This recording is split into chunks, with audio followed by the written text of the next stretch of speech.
What's up, guys? Real quick, man, before we get into the video, I know y'all are probably tired of me trying to give this shit away, but I'm gonna do the contest again. If you want to win autographed Holly Holm, autographed Demetrius Johnson, autographed Donald Cerrone, or a UFC glove signed by Killer Miller, Juliana Miller.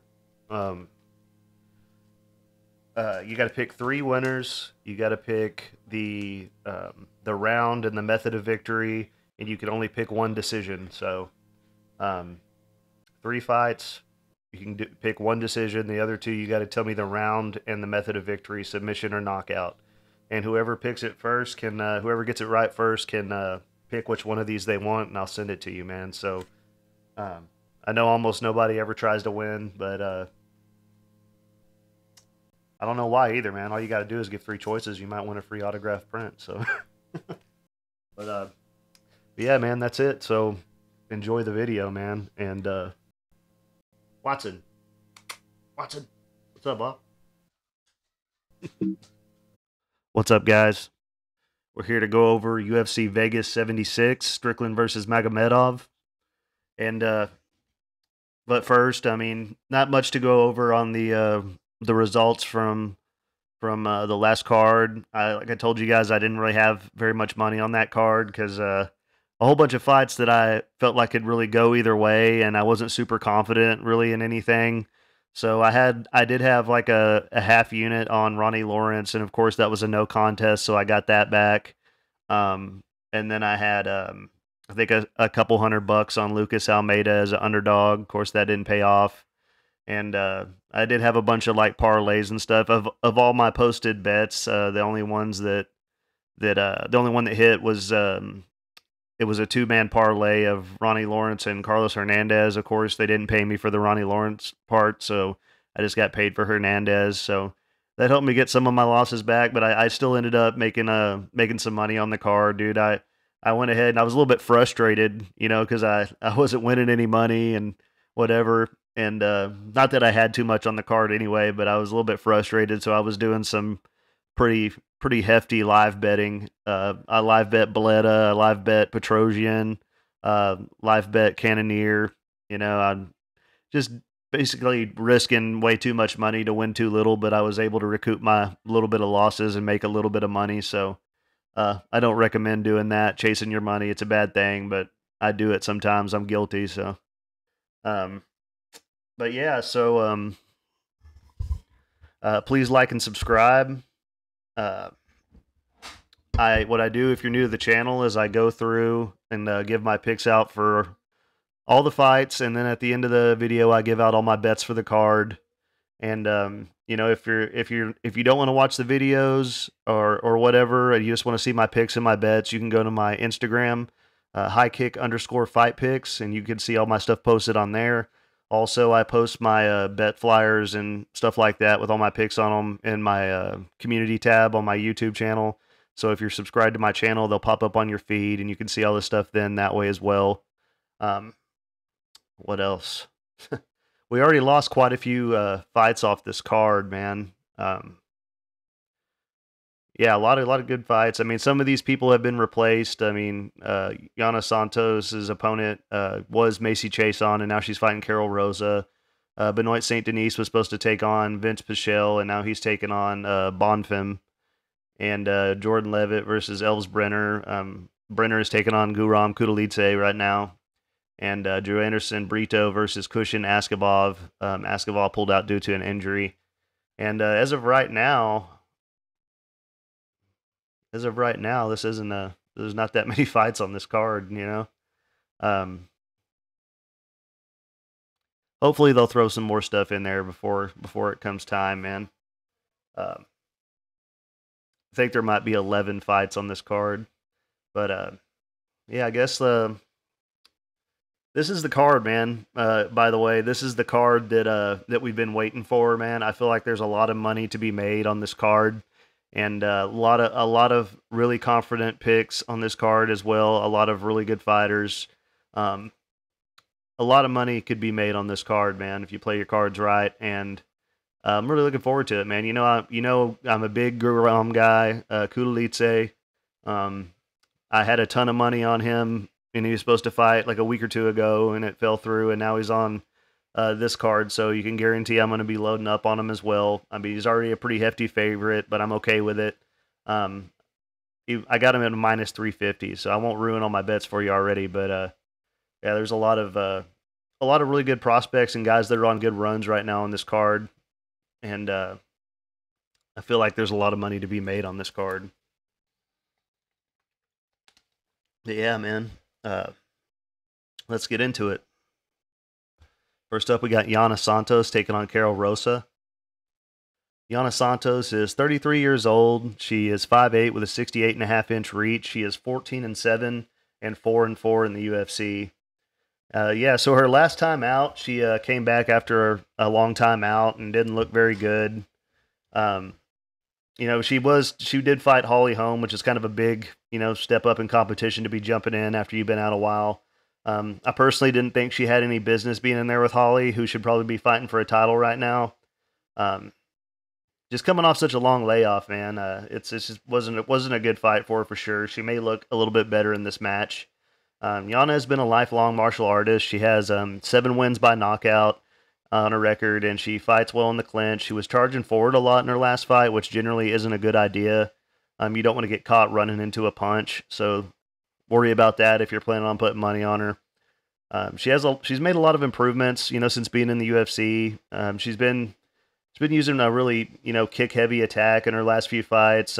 She does get hit quite a bit mainly because she's just rushing forward all the time and not using head movement. So she's going to have a 1-inch reach advantage here. She's a pretty tough chick, man. I just don't understand why they're kind of really pushing her to the top of the division. I mean, Carol Rosa just fought in a title eliminator fight up at 145. And then, and so now she's taken on, and then Santos took on Holly Holm and Irina Aldana in her last 2 fights. And I just didn't quite see, what she has done to be up there in the top of the division, right? Fighting way up in the division like that. I don't really understand it, but maybe they see something that I don't. But she's taking on Carol Rosa. She's 28 years old. She's 5'5" with a 67.5-inch reach. She is 16-5 and 5-2 in the UFC. And yeah, Rosa's a very talented fighter. Her last fight was up at 145, and it was a pretty close fight. In my opinion, Dumont was just a lot bigger than her, a more natural featherweight. She got bullied around a little bit, but it was a pretty close fight. She has great jiu-jitsu, pretty fast hands. I believe she will have the grappling advantage in this fight. She uses good dirty boxing up against the cage. She has good sweeps, and trip takedowns. I don't have a whole lot more to say on this one. I really do think that Rosa is better everywhere the fight goes. And, aside from maybe having a bad weight cut and maybe that costing her the fight, I believe she's got this one in the bag, and I'll take her to get the win by decision. Next up, we got Guram Kutatelidze take on Els Brenner. And Guram is 31 years old. He's 5'11" with a 72-inch reach. He is 12-3 and 1-1 in the UFC. Yeah, man, this guy's he's really good, man. A great grappler, great striker. He beat Mateusz Gamrot in his debut, and I thought he won his last fight as well against Damir Ismagulov. It was a very close fight. He has great Muay Thai. He's very dangerous off of his back. Powerful kicks, technical striking. I think this guy's a lock on this card. It's kind of hard. It's gonna be kind of hard to find a whole lot of people that are gonna get the better of Guram, man. He's very tough, and I can't wait to see him more active, and fighting more regularly, because I think he'll just get even better. He definitely hasn't had an easy fight in the UFC yet. He's got great takedown defense. I mean, I really just can't say enough good things about this guy. He had like 80 kickboxing matches, tons of grappling competitions. He's a very high-level striker. He likes to end his combinations with leg kicks just about every time. He's got really good head movement. He fights very well in the clinch, good elbows in tight in the pocket. When he throws knees, he leaps into them. Very hard knees, very fast and accurate. He makes reads very well as he's fighting. He picks up on everything that his opponents are doing and he adjusts to it. And you'll see him doing that throughout the fight. And you would think that would be a given with most fighters, but really a lot of them don't do that. They don't pick up on those things. And like I said, I had a big play on him, before, so I'm planning on putting money on him again here. And he's taking on Elves Brenner. He is 25 years old, 5'10" with a 72-inch reach. Their reaches are dead even. He is 14-3 and 1-0 in the UFC. And in my opinion, Brenner shouldn't have won his last fight. I thought he clearly lost that fight. He's got 11 submission wins on his record that were pretty much overall, really low competition. And I don't think it holds up in the UFC, honestly. He fights in kind of like a Muay Thai style, but if you look at the differences in the form of these two guys when they're throwing strikes, Guram is way better. Everything he throws is like perfect, perfect technique. And Brenner did eat a lot of punches in his last fight, which is why he should have lost. He appears to have a pretty good chin, throws a lot of front kicks, but I think Guram advantage for sure and the power advantage. And I'm going to keep it really short. I'm taking Guram, by knockout, and I'm going to say he catches him with a head kick in round 2 because he throws those very, very, very sneaky kicks. Man, he almost caught Demir with a few of those. And Brenner is pretty slow moving in and out of the pocket, and I think he'll be there to be hit. Next up, we got Alexander Romanov taking on Blagoy Ivanov. Unfortunately. Alex is 32 years old. He is 6'2" with a 75-inch reach. He is 16-2 and 5-2 in the UFC. And Alex kind of got exposed by Tybura in that fight. We already knew that he had a bad gas tank, but he was kind of able to skate by with it.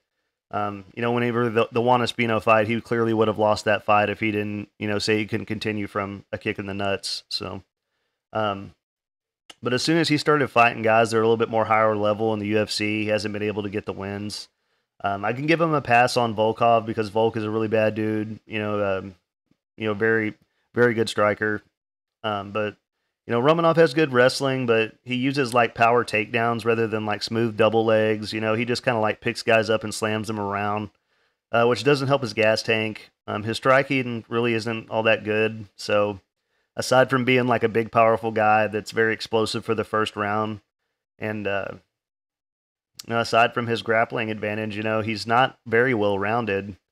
As you would think, he had a lot of hype coming into the UFC in these last few fights and everything. He used to be a very big favorite, but now we know that's not the case. And he also came in quite a bit heavier, in his last fight than we've ever seen him in his career. I probably had to cut weight to get down to the 265 limit, and he didn't look good at all, man. So all that being said, this is a very winnable fight for him if he comes out in good shape. If he comes out, the 240 Romanov, not the 265, I could see him having a lot of success in this fight. And maybe he's worked on the cardio. Maybe he's gone and trained at elevation, make the improvements, adjust. I feel like the UFC is trying to give him a fight to get back on track here. He's going to have a 2-inch reach advantage. And this is a very winnable fight for him. Even Ivanov hasn't really looked all that great as of late. And Ivanov is 36 years old, 5'11" with a 73-inch reach. He is 19-5 and 3-4 in the UFC. And Ivanov was having a brain aneurysm right now. Ivanov was a Sambo champion back in the day. He has the tendency to slow fights down and be pretty boring. Not a lot of people are very excited to see this guy fight. He's going to hold guys up against the cage and fight in the clinch. Which could work and tire him out. He's just got to make it through the first round, really. Romanov's going to have the speed advantage, and like I said, Ivanov hasn't looked very good in the UFC, and I hate having to pick either of these guys, but I'll say that Romanov's probably going to swarm him and get a finish in the first round. But if he doesn't, I would live bet Ivanov for plus money because, Romanov may gas out. He might have a good round, first round, gas out, and then you can get a good price on Ivanov. So I would watch how Romanov looks, you know, at the weigh-ins and see if he comes in around 240 or 265. Um, but yeah, I'll take him to get the win. I'll say TKO by ground and pound in the first round. Um, but yeah, I do look for that live betting opportunity. And next up, we got Kevin Lee taking on Rinat Fakhretdinov. This is going to be a very exciting fight. He's old. He's 5'9" with a 77-inch reach. He is 19-7 and 11-7 in the UFC. And Lee had a good run, back in the day when he came into the UFC. He has a wrestling background, but he's 3-5 in his last 8 fights. So not as good of a run as of late. He left the UFC for a little bit and went over and to Eagle FC and fought, the corpse of Diego Sanchez, and then came back to the UFC. I guess maybe Eagle FC was offering him a lot of money. I don't know, but excuse me. And he's going to have a 3-inch reach advantage in this spot. He's only got 3 wins by knockout on his record, which I find pretty crazy because he's a very powerful guy. He's really, really big, strong guy. He has 8 wins by submission. He's got good takedowns and takedown defense against most guys. But we're going to find out, just how good his takedown defense is in this fight. He used to fight at lightweight, and he was a really big lightweight, and I think he moved up. He still looks big at welterweight. He's very fast. He uses his jab really well. Lightning fast head kicks. That's what he knocked out Gillespie with. I mean, that was a sick knockout. He's only really lost to, the really tough guys in the division, Oliveira, Ferguson, Dos Anjos. He's definitely dangerous. This isn't going to be an easy fight for Rinat at all. And he's taking on Rinat Fakhretdinov. He is 31 years old, 6 foot tall, with a 74-inch reach. He is 21-2 and 2-0 in the UFC. And yeah, man, I had my doubts about this guy coming into the UFC. I thought maybe he was getting easy fights, blah, blah, because he looked kind of like he had a padded record. But, he's carried over the impressive performances into the UFC. Brian Battle is a very tough guy, and he made it look easy with his wrestling and takedowns and his pressure. He shows lots of knockouts and submissions before the UFC, but he has fought pretty safe in the UFC. He has amazing cardio. He comes out there, he ragdolls guys, that are bigger than him, throws them around like it's nothing. Good submission defense. He's never been submitted.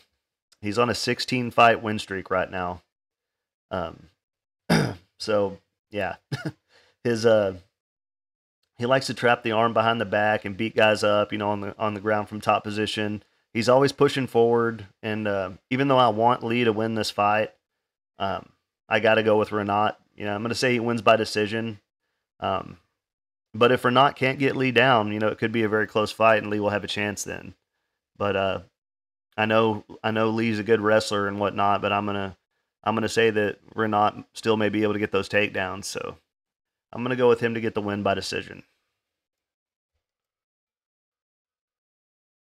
Next up, we got Ivana Petrovic taking on Luana Carolina.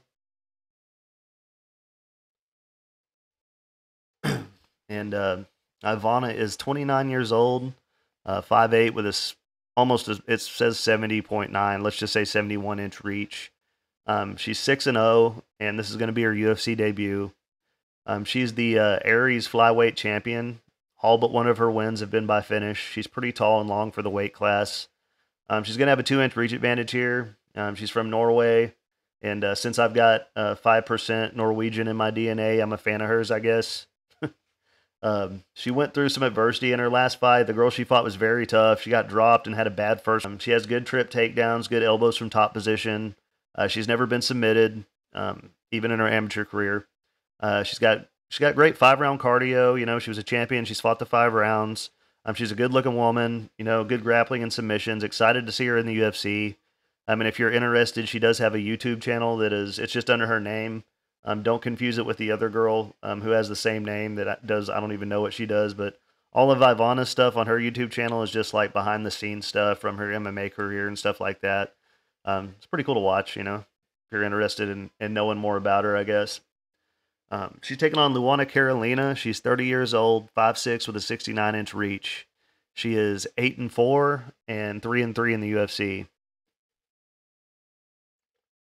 Luana is the more experienced fighter. She has the UFC experience. Um, and as bad as she has looked at times, she does have a win over Lupita Godinez on her record, and Priscilla Cachoeira. She's a tough Muay Thai striker, likes to hold her opponents up against the cage and throw knees to the body. She throws good combinations. She does throw kind of wild at times, real wide shots that can look pretty sloppy. I could see her having success in the striking maybe, but I don't know. I think Petrovic's going to have success with her grappling probably. Um, I've tried to put faith in Luana. I kind of want to pick her. This is kind of one of those trademark fights where all the hype's on the new girl and the veteran comes out and gets the win. Um, I definitely don't think Petrovic should be a minus 230 favorite. It's her debut, and she hasn't really fought any tough competition. But I am going to go with Ivana. I'm going to pick her to win by decision just because, like I said, I've tried putting faith in Luana before, and it's like every time I do, she loses. But we'll see. We'll see how good Ivana really is in this fight. Next up, we got Benoit Saint Denis taking on Ismail Bonfim. It's going to be a very exciting fight.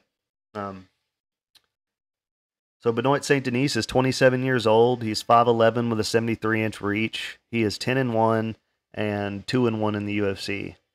Yeah, Dennis got his ass kicked in his debut, man. And then he had two pretty easy fights after that. And I mean, like he looked really good in those fights, but neither of those guys that he beat have had a win in the UFC. He's gonna have a 2-inch reach advantage. He is very good, man. Don't get me wrong. There are a lot of fights that I would pick him in and even put money on him. I mean, tons of them. He's very tough, very talented. All of his wins have been by finish. He hits very hard. He's a good striker. Throws hard kicks to the body and legs. He has given up a few takedowns in the UFC, and I definitely don't think he's going to have the grappling advantage in this fight, even though he does tend to get quite a few takedowns. But you just got to look at the level of competition he was taking on. He pushes a very tough pace. He can be very wild at times. He's very tough. Has good submissions. Most of his wins have been by submission. I could definitely see him getting gassed out in the third round, if it made it there. He's a real tough guy, and he pushes a really hard pace, but, I don't know if he can keep up that pace into the third round. His last two fights, I think, ended in the first or second round, so. But we'll see, man. And he's taking on Ismail Bonfim. He is 27 years old, 5'8", with a 71-inch reach. He's 19-3 and 1-0 in the UFC. He's got 9 wins by knockout, 4 by submission. He's on a 13-fight win streak. He made Terrence McKinney look easy in his debut. Ismail has definitely beaten the tougher competition. He's very fast and explosive, good takedown defense. He counters very well. He beat a very tough, very experienced guy on the Contender Series. Who was that? Russian guy, I think. Yeah. Nariman Abazov. A guy that was 28-3. So, yeah. Where was I at? I think Bonfin's going to have the striking advantage. He's way faster than Denis. If Denis can get him to the ground, he has a good shot at winning this. But I think Bonfin's takedown defense will be enough to keep it on the feet. And I got to go with Bonfim here. I like what I've seen out of him more. And against just basically both of these guys look unstoppable, but you just got to look at the level of competition, that they have fought. And Bonfim's fought the way tougher guys, man. And, I got to go with Bonfim. It's hard to knock out Denis. He's never been finished. This could be a very close fight, honestly, but I'll go with the more experienced Bonfim to win by, let's just say submission round 3, man, because both these guys are finishers. So, I mean, most likely somebody's getting finished, even though I don't think either of them have been finished. So, I'll say maybe Saint Denis gets a little bit tired and sloppy in the third round, and Bonfim maybe drops him and jumps on a rear naked choke. Next up, we got Abdul Razak Alhassan taking on Bruno Vieira. And Alhassan is 37 years old, 5'10", with a 73-inch reach. He is 12-5 and 6-5 in the UFC. And he's a very, very powerful striker. He's a good striker. All of his 12 wins have been by knockout. Um, Everyone kind of started counting him out after the Chaos Williams knockout. He kind of got caught with a punch very, very quick in that fight. But he's a very good fighter, man. He throws a very vicious head kick. You know, he's jacked, very strong. He's been working on his wrestling and grappling quite a bit. He's looked a lot better in that aspect of his game. In his last fight, he looked amazing. You know, he worked very well in the clinch up against the cage and got the knockout. If his nickname holds true, man, it means he has a judo background. You know, his nickname's Judo Thunder. He trains at altitude, so his cardio, you know, should be up to par. And he's only been finished once, man. And once again, this is a tough fight that I think could go either way. And you know, Alasan's gonna have a 1 inch reach advantage. And you know, on my notes, I went ahead and picked this fight, but in the back of my mind, I'm really fighting myself on it. He's taking on Bruno Ferreira, and he is 30 years old, 5'10", with a 72-inch reach. He's 10-0 and 1-0 in the UFC. And yeah, this is another guy who's a finisher. All of his wins have been by finish. He's undefeated. Obviously, he hits very hard. I will say that he didn't look particularly good in his debut, you know, until he landed that big shot and got the knockout. He was losing to Gregory Rodriguez. And, you know, Rodriguez was pretty dumb for going in there with, you know, he has a clear grappling advantage over most people. He's a very talented grappler. He just doesn't ever use it. You know, and he went in there and chose to strike with a knockout artist. And, you know, it was just a dumb decision on his part. You know, Gregory was looking pretty good. He was landing all kinds of good shots and everything, but all it takes is one from this guy, man. So there's a difference in power there. And both of these guys in this fight are very powerful, man. It's hard to say that either of them's more powerful than the other. Um, you know, and all of Fiara's wins have been in the first round, so you know we don't know what his cardio is going to look like if it's good. You know, he's only been fighting since 2019 as well, so there's that. You know, if he gets taken, you know, into the deep waters, you know, how well is he going to hold up? He's a short, stocky guy for the division. You know, he honestly looks like he could make 170 if he wanted to be. He switches stances a lot back and forth, you know, real smoothly. Throws a lot of good kicks up the middle. He darts in and out whenever he's striking in and out of the pocket. And I can't say anything about his ground game because we haven't seen it yet. And in my opinion, man, there's a clear path to victory for Alasan. You know, he needs to go out there and do the same thing he did in his last fight and get the clinch and wear on Ferreira, you know, up against the cage, try for a takedown and get him out of the first round and wear on him, you know. And that doesn't mean that he's going to do that. You know, I really do want to pick Alasan. He's more experienced. He's fought the better competition. You know, but can he get around the power of Bruno? So, you know, this is one of those fights, you know, it's a guaranteed live betting situation. You know, either Bruno gets the knockout in the first round, or you know, you live bet Alasan after the first or halfway through the second. And you know, this is kind of tough, man. I really want to pick Alasan, man. I really do want to go with the veteran. You know, the guy that I feel like, you know, if he goes out and does the same thing he did in his last fight, same situation, you know, could very easily, you know, control and win this fight. So, and he's only been finished one time, man. You know, it's not like he got knocked out a bunch of times, you know. On my notes, man, I did go ahead and go with Fiara, man. But you know, this is another one of those situations like last week, man. You know, when I started doing my notes on the Kang versus Quinones fight, I really wanted to pick Kang. I really wanted to. I was telling myself to.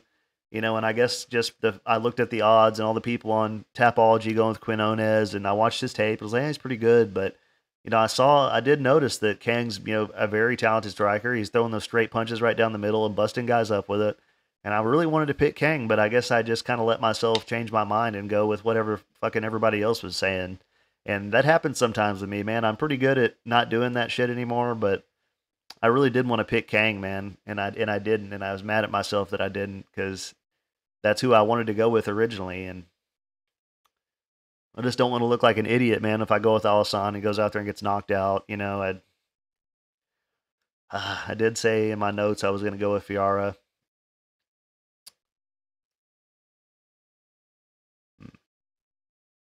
I just wonder if Alasan can slow this guy down, man. I guess,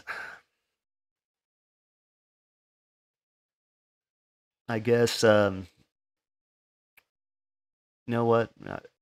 I'm just gonna, for the purposes of my YouTube channel, I'm gonna go with damn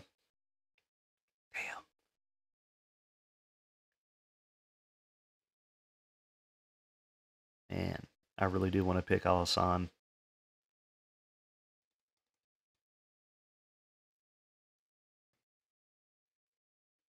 Man, I'll take Alassane. Fuck it.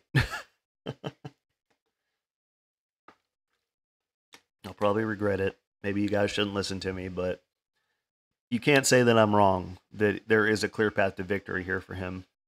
And going back and watching the tape on, Ferrara, man, he's good, but he's kind of just like a wild striker and got very powerful. And it sucks because you don't know if Alassan's going to stick to a smart game plan. I mean, everybody ought to know that that's the path to victory here is to do that. But I'm gonna go with the veteran, man. Screw it. I'll take the risk. I do it all the time. I'm always taking my underdogs. Y'all know that. Next up, we got Max Griffin taking on Michael Morales. This is another one I'm excited about. And Max Griffin is 37 years old, 5'11 with a 76-inch reach. He is 19-9 and 7-7 in the UFC.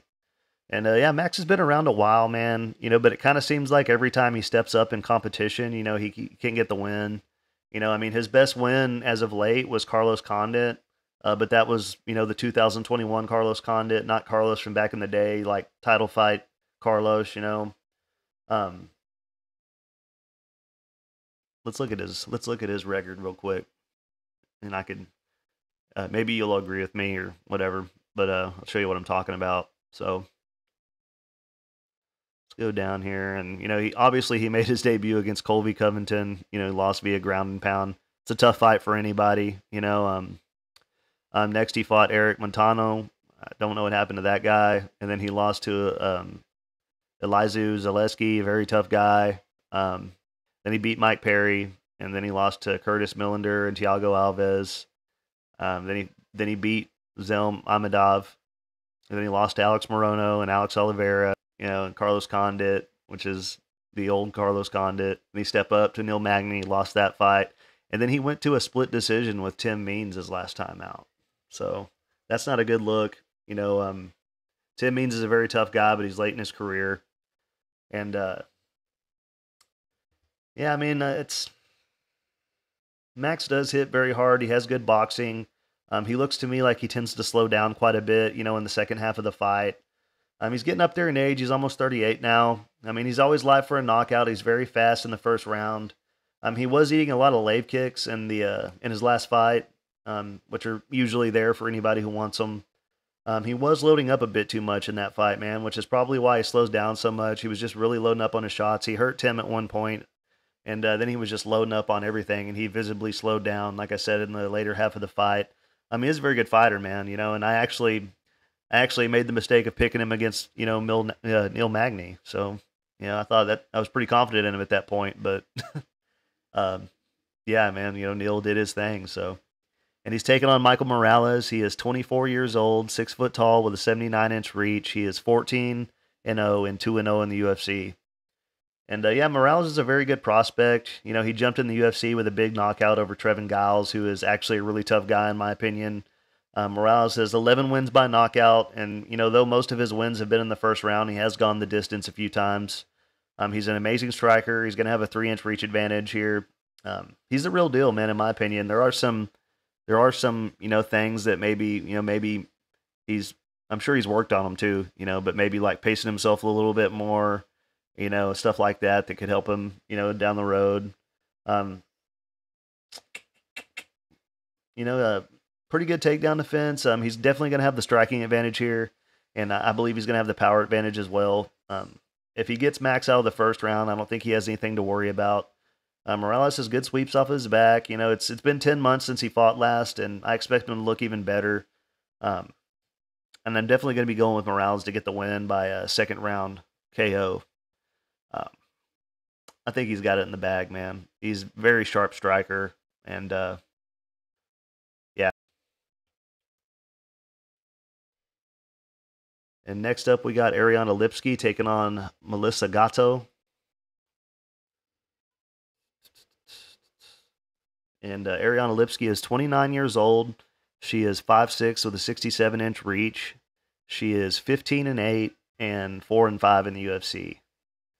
And yeah, I gotta say, man, I think Lipski has kind of turned a corner in her career, man, because nobody thought she was going to beat JJ Aldrich her last time out. She was a big underdog. And she dominated that fight, man. She looked better everywhere. She looked big and powerful. If the same Lipski comes out, that fought JJ, she will definitely win this fight. And she has a few knockout losses in the UFC. At least one of those was up a weight class, and she had a bad weight cut. And she was fast in her last fight. She was countering with 3 or 4 punch combinations, throwing a lot of kicks. She was throwing good knees in the clinch and making Aldrich pay every time she went for a takedown. She was doing a good job moving side to side and in and out, which can make her harder to hit. Her head movement could be better, but like I said, that movement side to side and darting in and out of the pocket, that kind of helps. She doubled up JJ on strikes landed. She seemed to really have made a lot of improvements, man. So, as good as she looked against JJ Aldrich, it's hard to counter her out, man, anymore. I know everybody was down on her because she had a couple knockout losses, but she's taking on Melissa Gatto. She is 27 years old. She is 5'5" with a 69-inch reach. She is 8-1-2 and 2-1 in the UFC. And yeah, Gatto is a girl I'm pretty high on. She was primarily known for her jiu-jitsu before the UFC, but she came into the UFC, man, and got a couple finishes with her striking. She also has a win over Carol Rosa on the regional scene, and I believe that's the fight that got her to the UFC.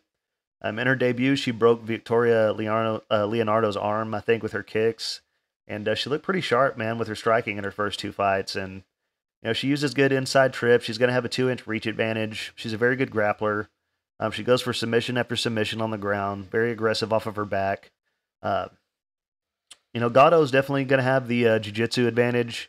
But Lipski has never been submitted. Gatto did get taken down a lot in the Cortez fight. Struggled a bit with the wrestling. And this could be a pretty close fight, on the feet. Everyone's going with Gatto here, man. I really feel like it could go either way. And I know Gatto's the favorite. And as long as Lipski keeps it on the feet, she's got a chance to win. And I'm going to pick her to win as an underdog. I think she'll be able to keep it on the feet. Next up, we got Damir Ismagulov taking on Grant Dawson. And Damir is 32 years old, 5'10" with a 74-inch reach. He is 24-2 and 5-1 in the UFC. And yeah, Damir's an amazing fighter, super well-rounded. The main question I had to ask myself, for this fight when I was doing the tape was, do I think Dawson's wrestling is as good as Arman Tsarukyan's? And I definitely don't. And that means that Damir has a good shot to win this fight. And he's never been submitted. He's only won 1 fight by submission. He has 12 knockouts on his record.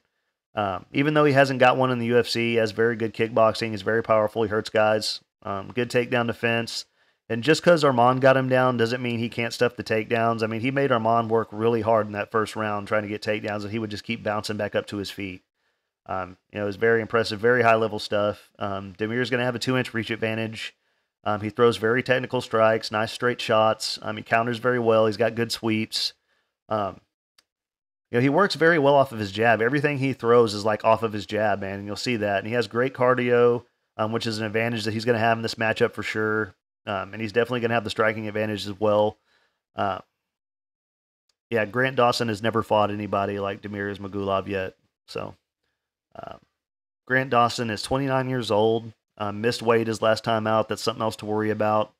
5'10" with a 72-inch reach. He is 19-1-1 and 7-0-1 in the UFC.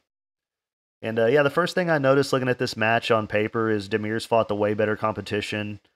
Second thing I noticed was, watching the tape is that Grant has a tendency to gas out. He's usually almost always dead in the 3rd round.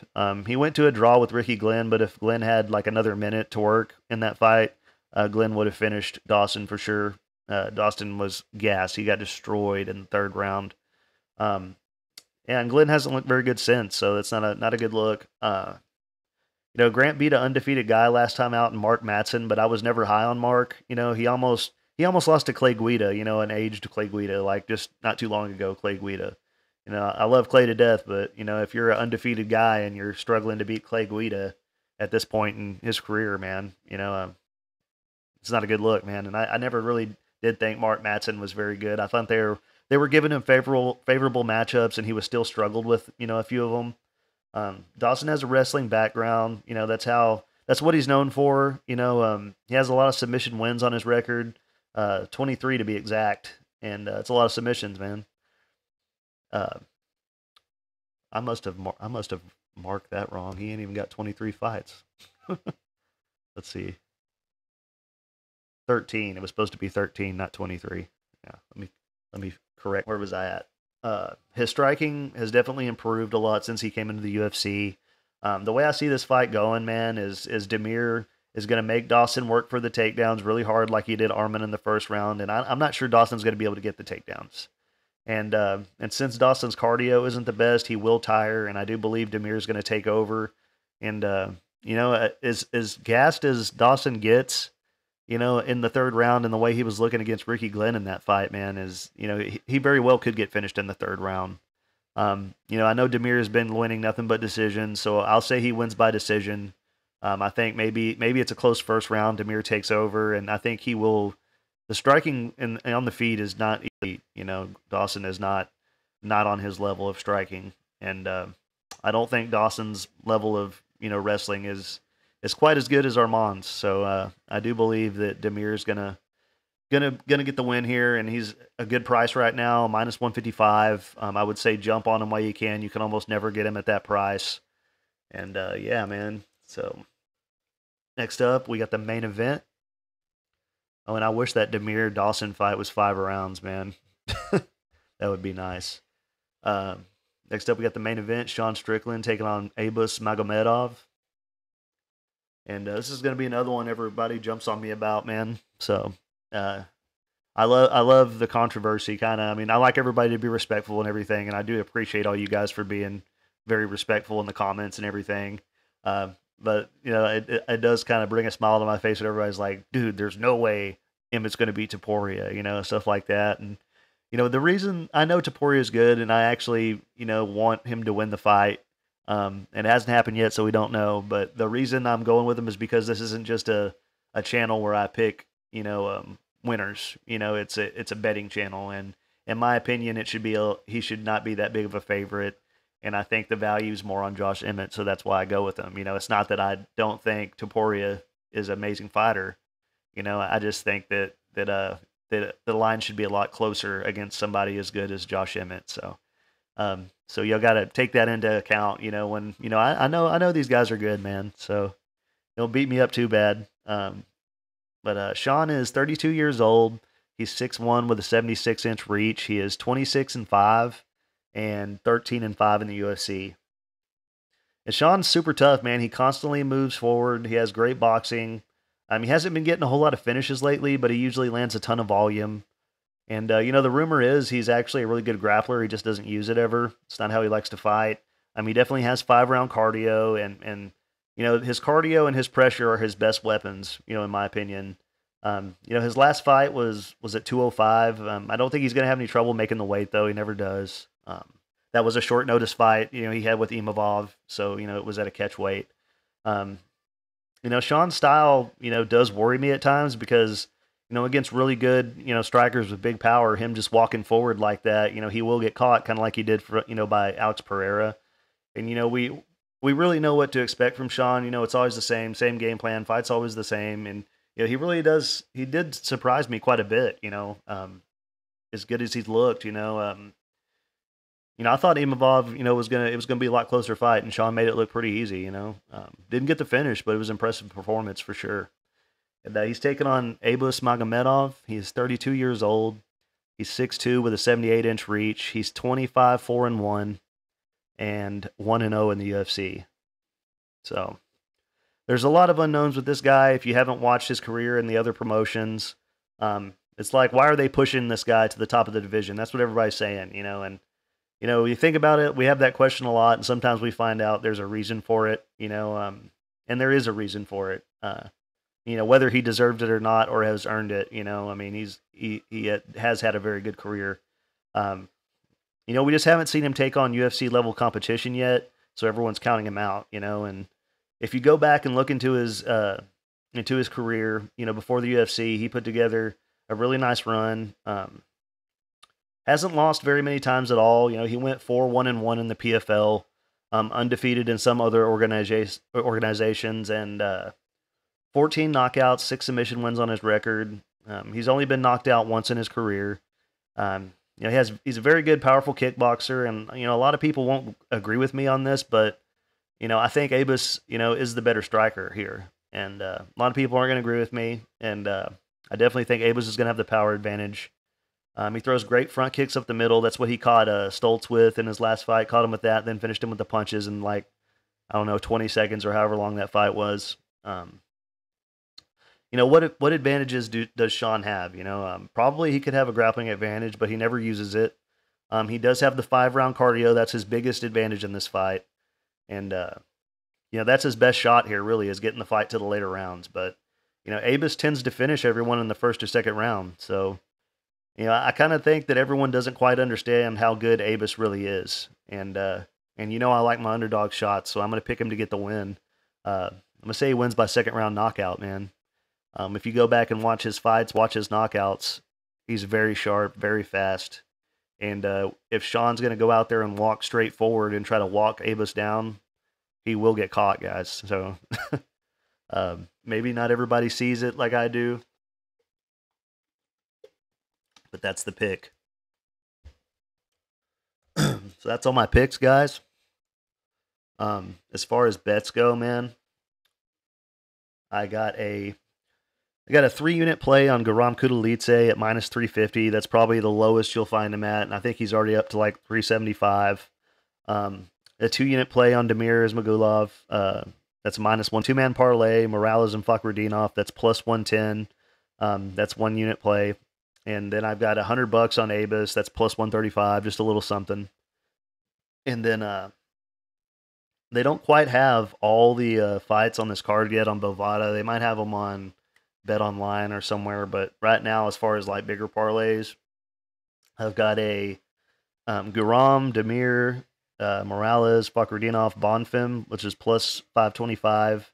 And then I made another one with all them, and then I added Abus to it, and that's plus 1,325. And I will have other bigger parlays. I'll post them for you guys. But not all these fights are on some of the betting websites yet. They're still adding them. So, what else, man? I guess that's it. I guess that's it for me, man. Please like and subscribe, man. I really appreciate all you guys. Please comment. Tell me what you think.